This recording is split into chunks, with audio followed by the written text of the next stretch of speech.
Nakakostyum pang mga kalahok habang buhat ng mga rumisponde nang mahimatay ang ilan sa gitna ng street dance sa isang festival sa Santa Catalina, Negros Oriental. Tinatiyang 30 kabataan ang nawala ng malay. Maayos na ang kanilang lagay. Pero ang 80 anyos na tatay ni Zarina Orbiar ng Cavite City, pinaglalamayan ngayon ng kanyang pamilya dahil umano sa heat stroke. Maaga pa lang hindi na siya mapakali. Pasok-pasok, labas-pasok. Tapos nung gabi, yun na nga ho yung init sa loob ng bahay. Napatsyempo, wala naman siya kasama. Oras na yun. Yun yata yung 50 degree, ang init. Kaya yun ang ano niya, cause ng kinamatay niya.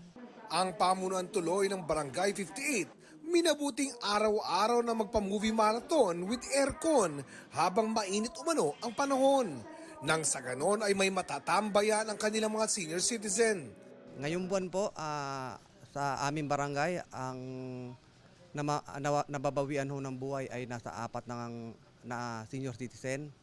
Kaya ho minarapat namin na magkaroon ng movie marathon. Nang sa gayon ang aming mga constituent na lalo na ang mga senior citizen ay gumanda ang pakiramdam, kaya talagang inopen namin ang barangay. Dala-dalawang electric fan pa nga ang gamit ng ilan na tinatapatan pa nila ng yelo. Ano po kasi siya diabetic, bago na-stroke na rin po. Kaya kaya kailangan niya talaga ng malamig. Tsaka maya po naliligo. 45 degrees Celsius ang heat index sa Sangli Point sa Cavite City kanina. Danger level na naman, gaya ng 28 pang lugar sa bansa. Medyo matindi po kasi yung temperatures natin recently dahil may high pressure na nakaapekto sa atin lalo na nung early April. So malaki po yung role ng high pressure eh. Kapag halimbawa binalita po na may low pressure area, ibig sabihin more likely uulan doon sa lugar.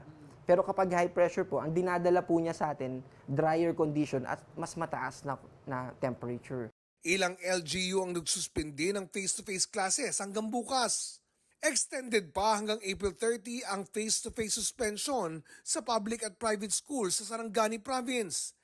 Hindi lang mga tao kundi pati mga hayop apektado ng matinding init.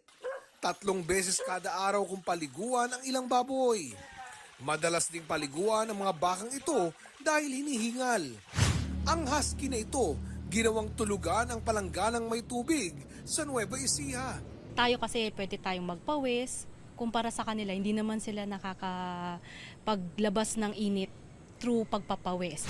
Kaya mahigpit ang monitoring sa mga hayop sa Manila Zoo.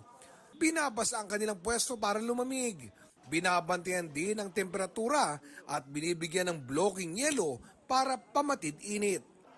Pati ang mga reptile binabantayan. Tagaktak din ang pawis ng iba pang kapitbahay natin sa Southeast Asia. Base sa datos ng Metro Weather, bukas posibleng umabot sa 41 degrees Celsius ang temperatura sa Vientiane, Laos. 39 degrees Celsius sa Naypyidaw, Myanmar at Bangkok, Thailand. 38 degrees Celsius sa Phnom Penh, Cambodia. Temperatura pa lang po yan at hindi yung heat index o yung dama nating init. Sa Thailand, naglabas ng extreme heat warning ang mga otoridad dahil inaasahang aabot sa 52 degrees Celsius ang heat index. 30 na ang nasawi sa heat stroke sa Thailand mula January 1 hanggang April 17, ayon sa kanilang health ministry. Para sa GMA Integrated News, Oscar Oida ang inyong saksi.